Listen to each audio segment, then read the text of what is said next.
Welcome back to Coffee Break, everybody, and I'm Viv Jacobs, and today I am speaking with fellow actor Jack Moorby. Hi, Jack. Thank you for joining Hello. me.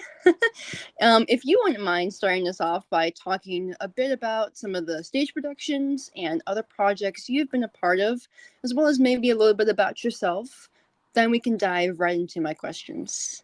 Sure thing. So, I'm Jack, and I'm a British actor from West Yorkshire. I've been acting pretty much all of my life, but to an amateur level. But I've been having a lot of professional training in the last decade. I'm fresh out of drama school. When I say fresh out, it's a year and a half now. Oh, Um, wow. you what, sorry? I said, oh, wow. Yeah. And yeah, I've been doing a few jobs here and there. A lot of because what the time I was training was during lockdown, so there was a lot of virtual productions. It was very studio filmed, so we were there in studio, but we were socially distanced. But that meant that we have recordings of stage productions, which is good because that means I can use them. And yeah, I've done quite a lot of short films. I've done a lot of theatre, especially with my training and a few professional jobs on the side. And I also like audio work. I did an audio book last year, and I hope to do another. Please hire me. Yes, please, because what I heard from your sample, I've told you this, and then I mean it, and I can't wait to get it. That was amazing, by the way. Thank you. Thank you. Took ages. Yeah, I 13 imagine. hours. Oh, I just talked to another actor at the start of this month who also recorded an audiobook and said if you think of a radio commercial like a 30 like a sprint, the audiobooks are a marathon. Yeah. My voice was. I was saying this on the interview with Jessica that my voice became so hoarse because of all the speaking. But thankfully, I had it in a register later on in the recording where you can't quite tell. But when I spoke normally, it was very. Oh yeah, I was like, I need some tea and honey. Oh. Yeah. Oh, so now that we've sort of established that, my first question to you is, as you mentioned, last we spoke in this sort of manner, and you sort of talked about this at the start, was you've mentioned that you had only been a part of the professional world of acting for a short while, and I'm curious. As you are somewhat new on the scene, though you're no stranger to the stage, as we've established, have you found in jumping at the various fields of acting that you prefer one type of acting over the other, say stage versus short film, or short film versus voice work? That is difficult. I think my first love is theatre, so I think I am going to go with that. Just because there's so much of a thrill to it, with the process side of it. Also, when you're in front of a live audience, it's electrifying. Um, there's a tendency with it's more thrilling in the sense that live performance is more thrilling in the sense of with a film production or with audio work, you can get something wrong and then do it again. Whereas with stage work, it's very much no, you've got a suit. If something goes wrong, if you stumble, you've got to make it part of the dance. And yeah, I find that incredibly thrilling, and the process of leading up to a stage performance is is exciting because you get to try out so many wonderful things. You don't really get to try out much with or as much with audio and film because time is money. Whereas with stage work, there's more time, more free reign. That's true. That's 100% true. So, my second question is the acting world can sometimes be limiting based on what we look like, sound like, how tall or short we are, the works. And I'm curious, despite that, and perhaps other obstacles, what kind of roles are you drawn to personally as an actor? And what sort of character really gets you excited to leap at that opportunity? Oh, I've always really liked secretive people. Um, and consequently, I also really like people who are just big and out there, and but then again, they could just be big and out there because they're hiding something. I think Right. a part I've always really been fascinated by are some of Shakespeare's villainous kind of roles, like Iago, for example. I've always been fascinated by. So Iago's a villain in Othello, and throughout the whole play. So the audience are with him. He's the only he speaks to the audience. The only people that are in on his plot are the audience. Mm. And he's trying to manipulate his friend and his superior officer into thinking that his wife is cheating on him, and he's doing that out of revenge. And throughout the whole play, he's with the person he's manipulating, and he is coming across as very sincere and the most honest person, but as an audience member that it's all fake. And I like something like that, when someone's trying to hide something and they're trying to appear as something else, something with layers. Onions have layers. Right. Ogres have layers. So that's something that really draws me, is a mystique. There's something they're hiding. I like that too. I like the fact that in the last couple of years, villains are not just villains for the sake of being evil. There is something more behind their motives, and whether it's sinister or it's tragic. I think that makes modern villains more interesting Yeah. these days. And I think not just villains, but just people, like, I think everyone does it. We all go through something in our lives. I'm not trying to do something awful to someone, but in order to try and get what we want, we're withholding information, or we're bending the truth a little. And there's Yeah. something like that. There's something with playing your way through the psychology of someone else, that is very intriguing, and I like that, because not only is it multi-layered, but it's very real. And yeah, that's something that really intrigues me about someone. What is their secret? That's cool. Question three is when you were growing up, was there anything or anyone in particular that inspired your want to pursue acting, or was it something you sort of fell into at a point during like your early schooling years? Definitely something I fell in. I don't really have a particular actor who inspires me. I have particular actors. I go through phases of, oh, this is my favorite actor. Actually, no, they're my favorite actor. Right. But no, there's not. There's not something that gave me.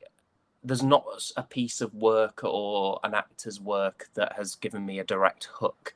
Um, I grew up a lot watching classic telly, so a lot of the acting in that inspired me. I lost a lot of my Yorkshire accent because of it, because there was a lot of received pronunciation. Right. Um, and yeah, I grew up being big fans of actors. Like, I really like Jack Nicholson. I really like. There's a brilliant film called Amadeus that's also a brilliant play. I've But there's heard an about this. Yeah, it's incredible. If you can watch it, please do. It's an incredible film. Um, but the actor who plays Salieri in that, F. Murray Abraham, um, it's one of the best performances I've ever seen. It's incredible. I will not go into too much detail why I think it's incredible. Yeah, no, I had a friend who was a part of a stage production of that actually, which is really kind of cool. I'd love to play Mozart in that production, because he is bonkers. Hmm. And there's a lot of indication that Mozart might have been autistic as well. Oh. Hmm. Yeah, and he was, and if you watch the film or if you read the play, you can see some things that are like, oh, he might be on the spectrum. Um, but Nice. but also I grew up watching a lot of different actors play parts. Like when I was getting into theatre, a lot more, well over 10 years ago now. Ooh, I'm old. But I'd love seeing different people play Hamlet. I grew up as a big Doctor Who fan, and that's a part that constantly gets recast. Of So course. it's that kind of, it's those kind of things that intrigue me. I like seeing different people do the same part, and yeah, it was very much flicking between different actors and performances, and um, getting into it through stage productions. I'm trying not to ramble, Oh, but you're here we are. fine. It's all right. Believe me, tangents are welcome here. I go on them often. Oh, excellent. You've mentioned to me that you've written a few short showreel scenes, such as "Victory for Victor," which that's my favorite, by the way, to this day. Still, that's brilliant. And I'm wondering, would you ever jump at the chance to write a feature film? And if you could, would you stick with comedy, or would you choose something else genre-wise? It's so funny you asked that, because I'm trying to write something now. It's intended to be a stage play, and it'd be a one-man show, and it is Oh. very, very much a comedy. I think a writer that really inspires me is Douglas Adams, who wrote The Hitchhiker's Guide to the Galaxy. Oh, I freaking love that movie, and that book was brilliant. Yeah, and the play is about Douglas Adams. And I'm trying to capture his voice and his sophisticated British humour, which is Nice. also very bonkers. But I think comedy, what I've gathered is I get a lot more. I get, even in my actor training, I get a lot more praise for comedy than I do for anything else. And sometimes I get slated for comedy. Sometimes a joke doesn't land, and it's like, why did you do that? No. That wasn't funny. That was awkward. But yeah, I think what's strange is I I'd love to do a funny play, whereas with films, if I was to make a film, I like a horror. I think Really? suspense is great. Yeah, I like suspense is great. And I was on a walk the other day, and I had an idea for a very short horror film. Nice. So it's a mix of answers, but I think really the two things I mainly lean towards are comedy and horror. And Okay. I've not really done a lot of horror. A lot of my showreel stuff is definitely not horror. Would you But say, I mean, this is not on my question list, but kind of since we're talking about this, would you say that maybe you've been typecast in the comedic roles, or are you okay thriving there? um, I think I don't think I'm quite typecast at the moment in comedic role. Well, actually, no, I take that back. Yeah, I am quite typecast in comedic roles.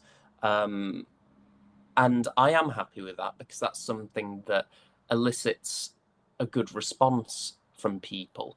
Like, my first job out of drama school was doing just really, really small bit parts for a rehearsed reading of a play. And I got to read for two very small characters that were, I don't think they were written as funny, but I think I made them funny. Right. I take from that what you will. And yeah, and a lot of people told me afterwards, oh, I liked it when you were that paper boy that kept coming in and shouting in every scene.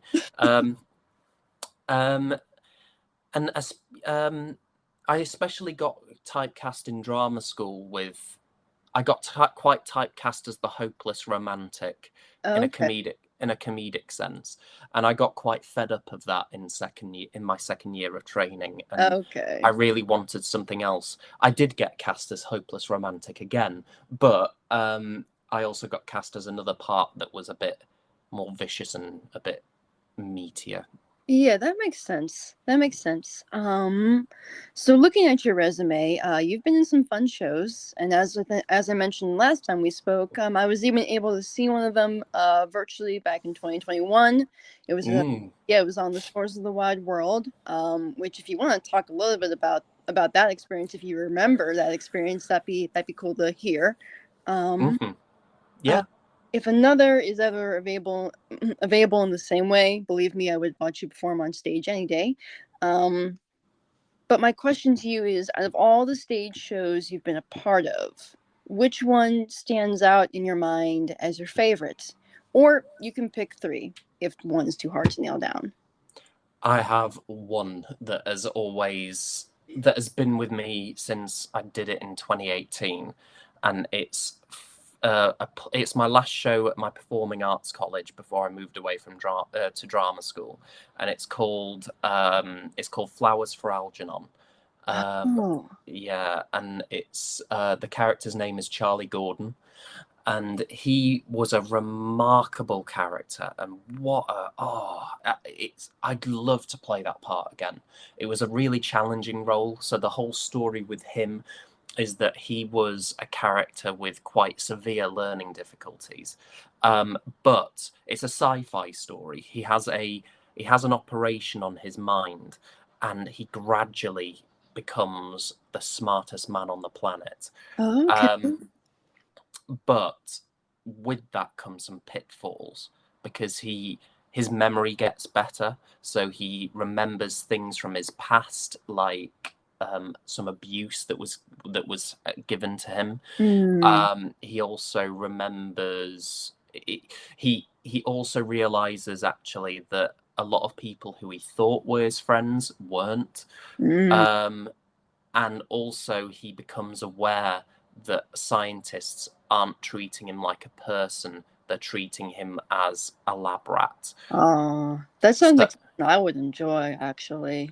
That you would enjoy. Yeah. Yeah, there are film versions of it on YouTube if you want to watch it, but I tried to get the recording of it from my show. It would not have been usable to me at all, because it was filmed on quite far away in a very blurry, flimsy camera, but it would have just been good to have it as a historical document for myself. Yeah, I've heard of Flowers for Algernon, and it really does sound up my alley. I've been told to check it out a couple of different. Yeah, but it's a great challenge for an actor, because you're playing one person. You're playing one person, but there are many sides to their character. So you go from when they're the past Charlie, who is a bit childlike, and a bit slow of learning, but then gradually they start to get better and better, until eventually they're speaking with much bigger words. They're speaking a lot more fluently. They become a bit of an arsehole. And then you have to go backwards, because in the end, slight spoiler, but not really, It's but all right. he faces the dilemma of going back, of regressing back, and he doesn't know whether that's necessarily a good thing or not. It sounds so intriguing, and that's really cool that you got to do that, though. Oh yeah, I loved that, and I'd adore to do that again. I wish I had the recording. I wonder if there's a way I can somehow break into the college and get it.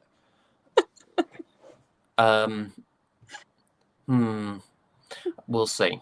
But unusable, unlike On the Shore of the Wide World was filmed in much better quality, and which was intense. That show was intense and amazing, equally as amazing. Yeah, and even though I was barely in On the Shore of the Wide World, it was a 2.5 hour play, and I didn't turn up until the very middle of it, and then I was gone after 10 minutes. Yeah, But you had like 3 scenes, I want to say, and I think you're on mhm. stage for the majority of some of the scenes because they had all of the chairs around in the center of the stage. Yeah, but that part that I played in that was a significant improvement from the other parts I had in first year because and third year of my training, because it was a part that had an impact on the plot. I'm one of those actors that um, the lead role is great and all, but as long as I'm a character who impacts the story in some way, that is good enough for me. Like if I like to ask myself, if you cut my character from the play or the film, would the film or play carry on as normal, or would you feel the loss? Huh. Yeah, and that's something that I think all actors should ask themselves, is what is the significance of their role, and would the events play out as they do if your character wasn't involved? True. My next question for you is there anything you found while jumping into the world of acting that strikes you as difficult in regard to your journey with it? Like if you hit any low points or moments that have really challenged you to dig your heels in and keep at it, even though it's not always easy. Yeah, I think recently, so post grad life, because I had pretty much just 10 plus years of acting being a constant presence, to suddenly not being there, because I'm not acting as much, I'm not working, um, and I think that gets to you a bit, because I started having a little bit of imposter syndrome, a bit of, oh, I am I really cut out for it now, because I'm out of practice, um, but when I do come back to it, it's almost like riding a bike. The whole process of acting comes back to you. Right. Um, but to give you any other example, Take your time. yeah, I think probably in the beginning of my training in drama school, because it's quite intensive, there would be certain instances where I'd be cast in a part, and then another actor would be cast in the same part in a different scene. And it's challenging when they're up performing or rehearsing in front of you, to Mm, not copy them, and to stay true to your own interpretation. I think that was a really challenging thing for me, um, and it continues to be, because I think, like with Flowers for Algernon, I think a lot of actors will say this: when another actor sees someone else do their role, it's very, very, very hard to not not play copycat and just nick what they've done. right. I think those instances are really challenging for me as a performer. So you get a bit of a double answer there. You get what was difficult for me mentally versus what's difficult for me in the training, in um, the act of finding a character for myself. And that makes sense. That makes sense. I mean, I think we do a lot of compare and despair. It's like, oh, they did that, so I should be doing that too, and that will make me stand out more. I understand that entirely. I had to learn that hard lesson when I recorded a scene for my project, and I was like, so Hmm. do I said to my director in that moment, I said, so am I going to do this like this person did that in that scene? And they were like, no, you are not going to copy or imitate. You were going, and like they were very not mean, it wasn't mean, but it was very like, no, no, no, no, here's what we're going to pull from, um Yeah, so that it's more you performing, not you pulling from something you've seen. yeah, and there's a discipline to that, isn't there? And I welcome stuff like that, and Oh yeah. yeah, you've got to be disciplined as an actor. Yeah, no, it brought out the best performance I thought I'd ever done, because I was the freedom to ask the question, but not be treated like I was stupid for asking the question. Yeah, that's great. Yeah. And, there are no bad questions. There are no stupid questions in the act of finding a character, I don't feel. I think everything is valid because it's what you bring to the role. It's the information you need. 100%. So this next two questions are actually going to be quite fun. I promise you. There are some funny questions in here. Good. I'm getting so depressed. What is one or more established shows that if you had all the power in the world to audition for and guarantee you to get a role in, what would that series be? So what series would it be? If you had all the power in the world to guarantee you would get a role in that after you auditioned. I'd love to do a sitcom. I think I'd feel very at home in that. I think any specific show, it's hard not to say something like Doctor Who. Of course. I'll be the frickin' monster. Put me in a Zygon costume, that'll be fine. I join you. Yeah. And I suppose something quite psychological, like a BBC show. But I think the thing I'd feel the most at home in, that I'd love to try, is a sitcom. Something like The In-Betweeners, or something less raunchy. I don't mind the raunchiness. I wasn't expecting to say that sentence today. But maybe something along the lines of,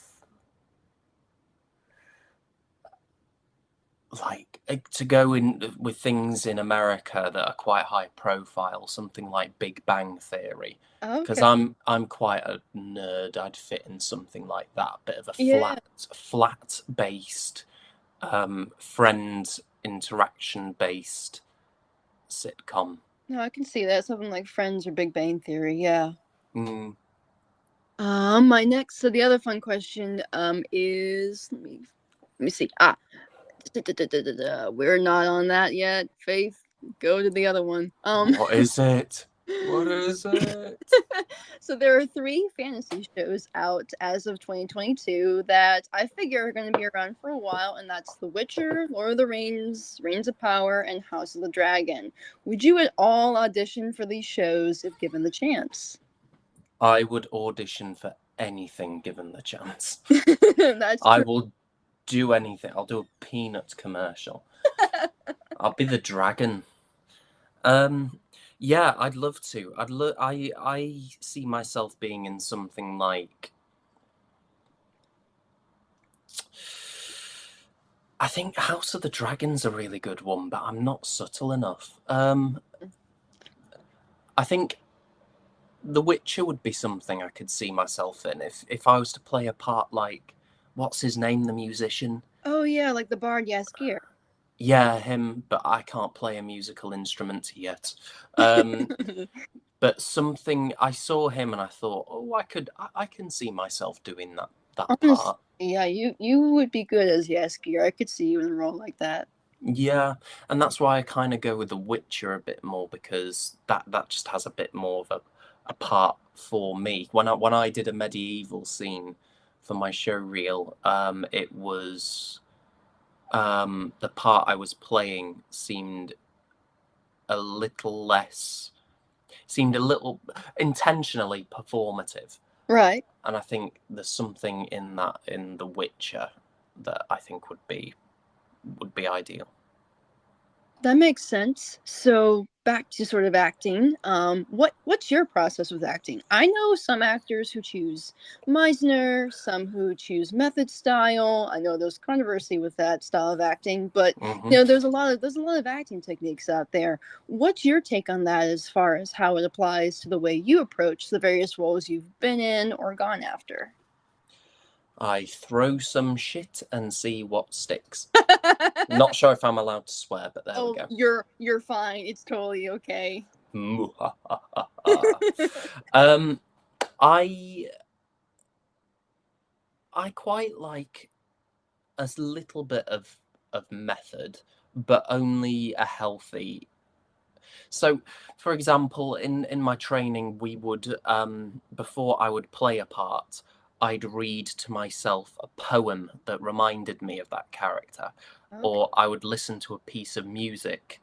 It's that kind of stuff. So it's not, I am the part, I am the part, I am the part. Right. I will only answer to my part's name. It's very much what's going to give me a feel for them, an essence. So that's kind of what I would look for, actually, to just put it in more succinct terms. I look for the essence of a part, and that gives me the mood, the feel for them. I could giving my part a color, or giving my part an animal. If they were an animal, what animal are they? It gives me a feel for them, and just it gets them into my body. Oh gosh, I hope you don't like take that clip of me saying it gives me a feel of them in my body. No. That's the only thing that records. You're fine, Jack. Jack, this is fun. So we spoke a little bit back during the Asparagus Bunch interview on being neurodivergent and representation and why that matters, and how it can be hard, and sort of the do's and don'ts, and why the authentic representation is important. Now, my question to you is, do you think, or what do you think when you see the phrase, I'm the first authentic autistic actress to play X character? Do you think that there is a race to be the first, or is there a race to try and be better than what came before? Because I see that floating around a lot. Yeah, I think there is a race. I think it's more done to raise the profile of it, and it's to just say, look at how progressive we are, and look at how important this is. And I think it's a marketing ploy. It's like, we care, so we're casting the first autistic actor to play Christopher Boone in The Curious Incident of the Dog in the Nighttime. Right. So we're just going to say this is the first one. But also, it's not just a marketing ploy. That is important. It's also important for the actor, for empathy, because they have lived experience of what it's like to be of a certain disability, or hopping onto a different matter, a different race, and it's progressive, and it turns heads, it gets people interested, and it's important for the actor and the director and the production to have lived experiences that are authentic come in to elevate their production and make it into something that's 100%. A lot more detailed. Yeah, I agree with that. And I kept seeing this all thrown around, particularly in the social media spaces where all that's prominent. And I kept thinking back to when I was casting you as Edgar, and I was like, I don't think I ever at one point had the idea, we're casting the first neurodivergent vampire. I'm a vampire. I'm like, I don't know how that would go. But I was like, but I really started to think about it. I was like, is it more that there's this race to be the first something, or are we really just trying to be better than what we had in the 90s? Am I the first neurodivergent vampire you've cast? Because I'm neurodivergent and I'm a vampire. Clearly, and so, but you know what I mean? No, sorry. Go on. No, but you know what I mean. And so I sat there, and I was like, I don't even think that in the marketing of this character for my own project, my own stories, that I ever thought, ooh, I'm casting this someone who's on the spectrum. I'm just casting somebody who happens to be on the spectrum. I'm not casting them just because they're, you know what I mean? If that makes sense. Yeah, I think I've gone up for professional roles that they wanted a neurodivergent actor for, or they wanted an actor with a certain disability, or just anything along those lines. And I don't get the job, but and I think that's good in a sense that there's no prejudice that, oh, just because they're neurodivergent we're getting them the job. Right. I think it's good that, oh, they're neurodivergent and they suit the part that we want, let's see them. Right. But it's not the be all and end all, and I quite like that about this business. And even though I didn't get the jobs in the end, which it's a shame, but Right. at least I know that they based it on Your acting, not yeah, you were neurodivergent, and they were like, and oh, you're suitability for the role. Just sure. because I'm neurodivergent doesn't mean I'm 100% suitable for a certain part. It makes me ideal to be seen and to be considered, but Yes. it doesn't make me the top candidate. Yeah, and I agree with that too. Just because I'm neurodivergent doesn't necessarily mean that I'm not the neurodivergent you're looking for. Yeah, basically that's essentially what it is. These aren't the droids you're looking for. Yes. So my next question is another fun one. Are there any characters out there in the world of literature, classic or modern? Now, you mentioned Shakespeare, but are there any others whose story you would jump at in a heartbeat to portray in some way, be it on stage or otherwise? Okay, so could that be so just a character in literature? Yeah, either That, modern, okay. classic, current, like whatever, whatever you enjoy. Hmm. Um.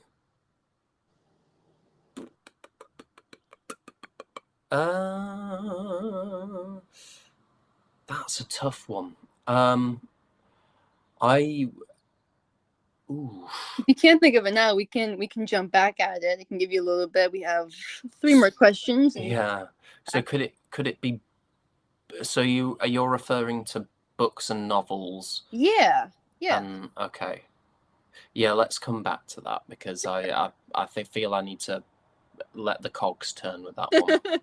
Sure. So, what are your long-term goals as far as acting? The acting role goes for you. Is it something that you just can't see yourself being without at this point, or do you think it's too early in the path for you? Too early in the path. I can't really see myself without theatre. I really want to do a play. I think it's so important that I do more on-screen stuff, because especially television, I really need to get a job in television. Not for lack of trying. Okay.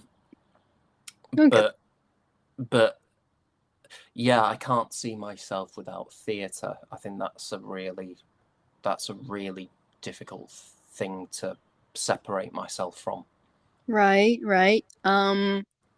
Quite not even a while back, but quite recently. I wasn't sure when this was going to happen, so that's how I phrased it. You were part of a stage production called The Man in the Moon. What can you tell me about your history with the show, and maybe even talk a little bit about that recent experience? I'm definitely curious to hear about this one. Oh, okay. So Man in the Moon, we've just finished a few days ago. It's a really small scale show. It's very much for the community, and I did the first production of it in 2019, and I was brought on very last minute, and it was a short play, and it was very low pay, but it was a good thing to do. It was a good job, and it was done very much for done Okay. for a thing called the Festival of the Moon. So when we did it in 2019, that version was all about scope, because we were doing it under a massive inflatable moon that looked incredible, because it was done in a moon exhibit. Okay. And recently it wasn't. It was done very much small scale, but that's good, because whereas the first production was all about scope, this was all about intimacy. Okay. And yeah, and that's what I really liked about doing it again this time round.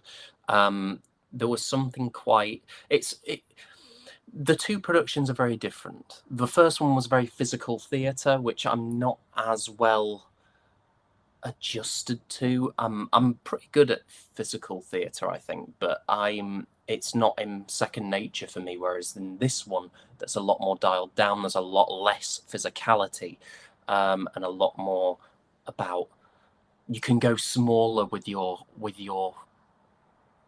you express, because it's in a smaller space, and Right. because of that, I think the drama is elevated. And yeah, that's the great thing about doing the same play, but you're doing it in two very different settings, and that changes the style of it completely. And that's what, that's the highlight of doing a play like this again. It's good to revisit a part as well. The first time I did it, was my part's quite ethereal. It's very much the ghost of Christmas past, present, and future all rolled into one. And I played it as quite ethereal first time, but this time I got to be a bit more childlike and a bit more, ooh, this is fun. And that was just naturally found from doing more rehearsals. So I don't know. I may have asked this question, or I may have skipped it entirely, because my brain, for some reason, keeps skipping this question.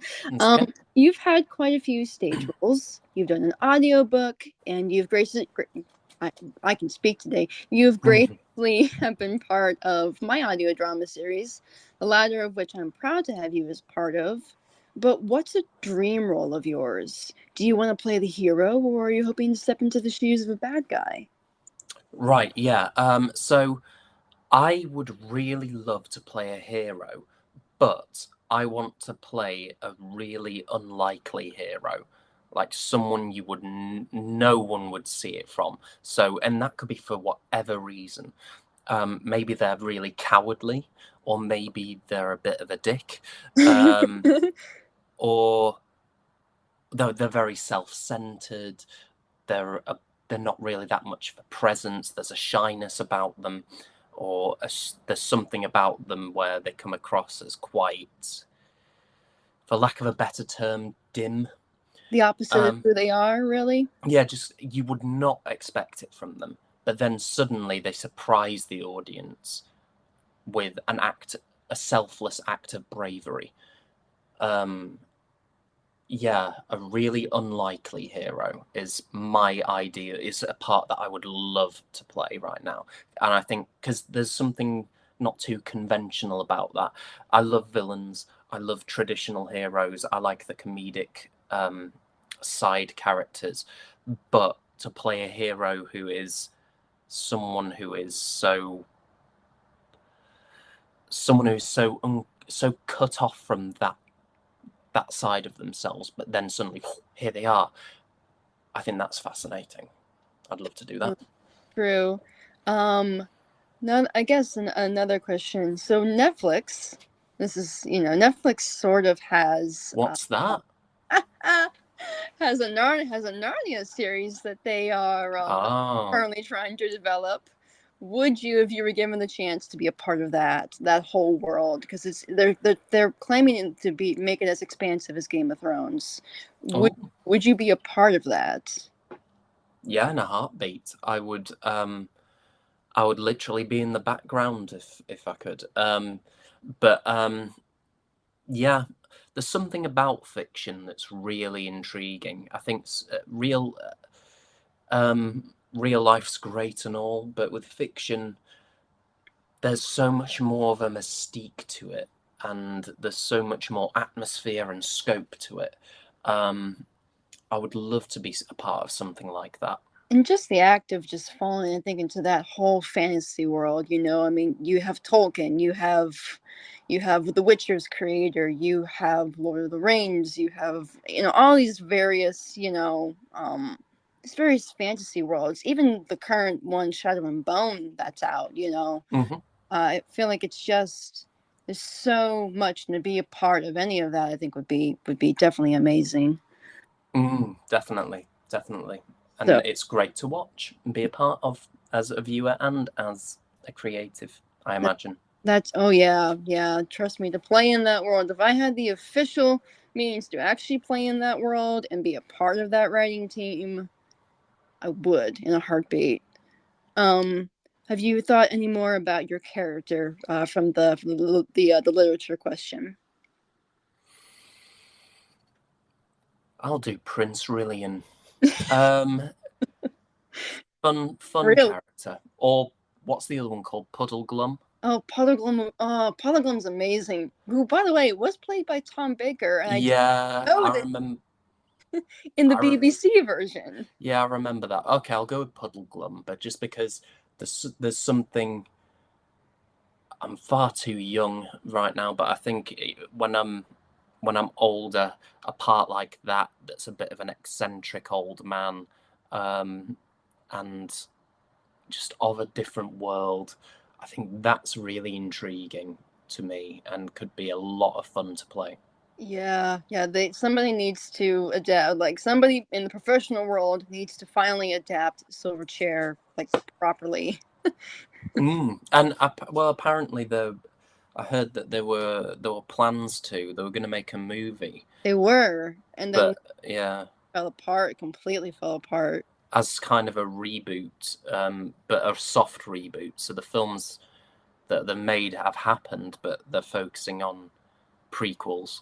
That's true. Yeah, yeah. And I wonder how they. I wonder if they would Prince Caspian Silverchair, because fun little fact, Rillian is not at all. You know, uh, in the he's not. He's in the back half of the novel Of Prince Caspian.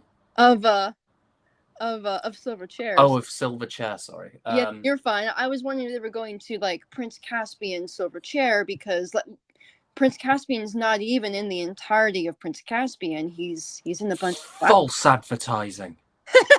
I came to see some pretty boy with long flowy locks. I came to That's. see Ben Barnes.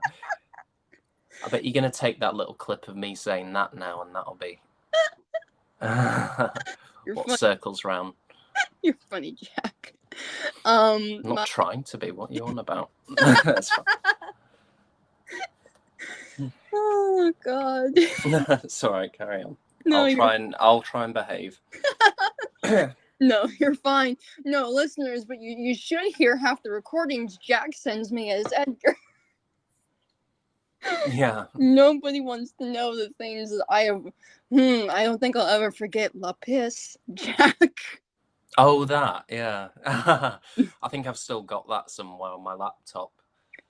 That's yeah, that is living forever in my in my brain.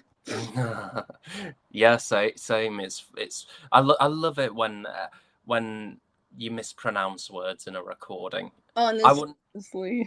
I once did. This was years ago. This was in high school. I say that like I'm ancient. That was years ago. Years ago, you need your cane now. But the most embarrassing moment I've ever had on stage was when I played the advisor to a king, and the king was in love with this peasant girl, and I went up to him, and my line was, "Remove her from your eyes."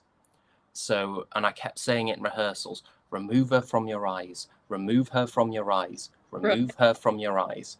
Then in the performance, remove her eyes. Oh no! Yeah. The guy playing the king never spoke to me again.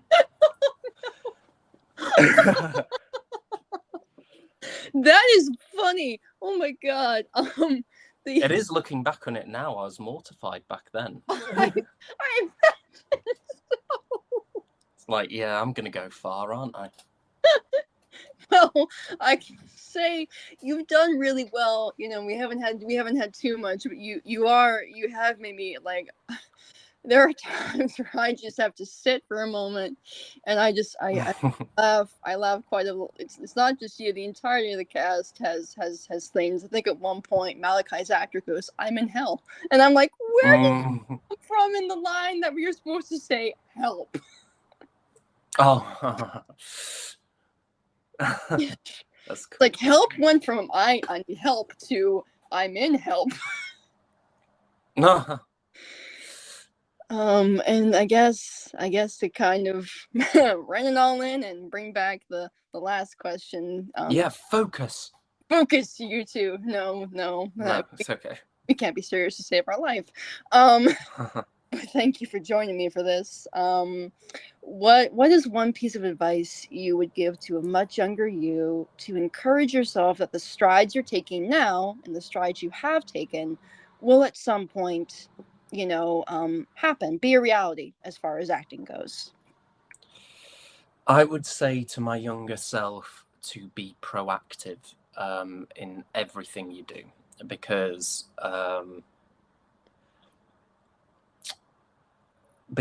I think we all have a tendency to not make things happen.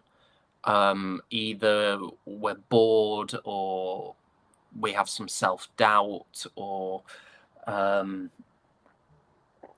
we think we've got something, but we haven't really. Just to always keep coming back to it and keep exploring, keep doing new things, and find the fun in it. Yeah, be proactive, actors. It's will you will get more fulfillment doing your job, and you will find more opportunities. I agree with that entirely. Well, once again, Jack, thank you so much for joining me. If you want to plug your social medias and where people can find you, as far as that goes, that'd be awesome. Yeah, my social media username is the entire text of Romeo and Juliet uncut.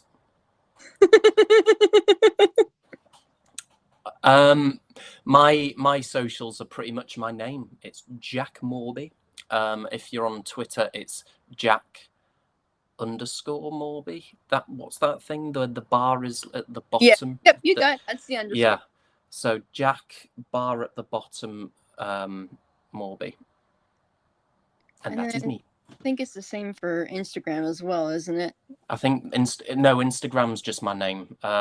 Apparently, just Jack Moorby was taken on Twitter, but it wasn't. It's not taken in the acting world, so I don't need to change my name yet. Yeah, I was about to say. I reserved some names in case I had to, but I don't have to.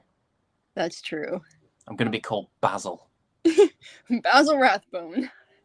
Yeah, what a cool name. How many people do you know of apart from Basil Rathbone, Basil Fawlty, and Basil what's his name? Basil Brush. How many Basils do you know? Yeah, I know. Basil Rathbone, what a name. Yeah, favorite actor for Sherlock Holmes. Oh, is he? That's cool. Yeah. He was Basil Rathbone and Nigel Bruce were Sherlock Holmes and Watson in the 50s and 60s. Yeah, of course they were. Yeah, Basil Rathbone's quite well renowned in that role. Yeah, I'll need to check his performance out again sometime because it's been a while. Yeah, true. Well, once again, Jack, thank you for joining me, and I will talk to you soon. Yeah, talk to you soon. It's been a pleasure. It's been fun as always. Thank you for having me. You're welcome, Jack. Bye-bye. Bye-bye.